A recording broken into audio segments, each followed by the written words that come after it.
So who is Dan Welly? That's I could go on forever here. So Dan and I met here actually in this chapel, junior year. Probably the most humble guy I've ever met in my life. You'd never know that he was all Ohio. You'd never know that he had all the accolades that he had in the classroom. And that made him real special. But the one thing about Dan was he's the most competitive guy I've ever seen, both on and off the field. It didn't matter what it was. His competitive drive made him, I think, the superior athlete that he became.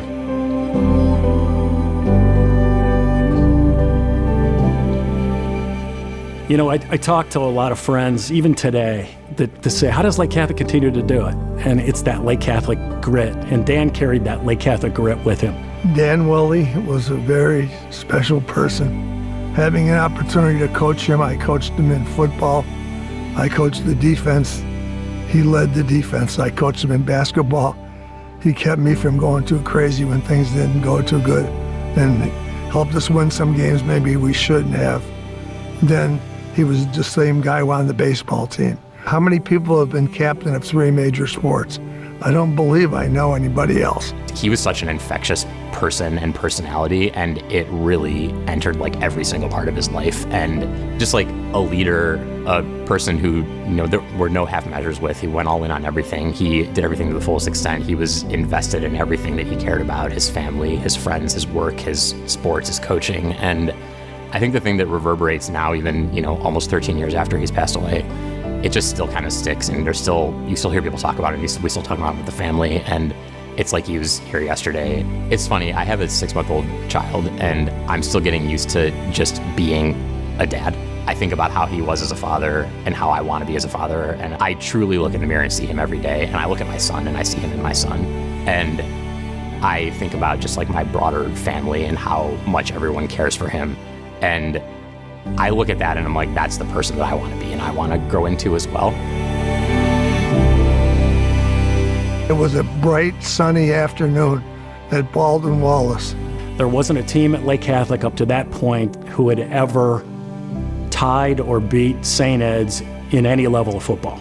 Nobody. Lo and behold, we go out and their defense is outstanding. We're struggling a little bit on offense. We're not going to score a lot of points, but we're holding them.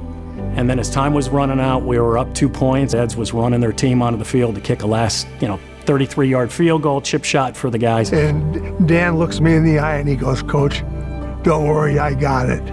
What a lot of people might not know is that my uncle David, who was a year younger than my dad, was on the team as well, was a junior at the time. And he was a defensive player as well and was on the field goal team on defense. And when they were going to snap the ball to kick the field goal, he tapped my uncle to indicate to go to a certain gap. My uncle occupied a blocker and my dad shot the gap that the blocker vacated and was able to block the field goal to win the game. And my uncle David and all of us always joke about how he could have had the glory if my dad would have tapped him to go the other way, because my dad would have gone around and occupied the blocker.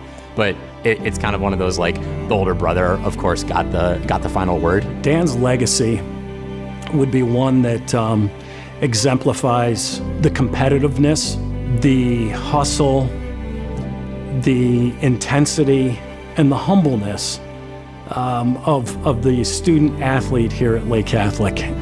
I'm glad to see that Dan's name will be etched into Lake Catholic history books forever.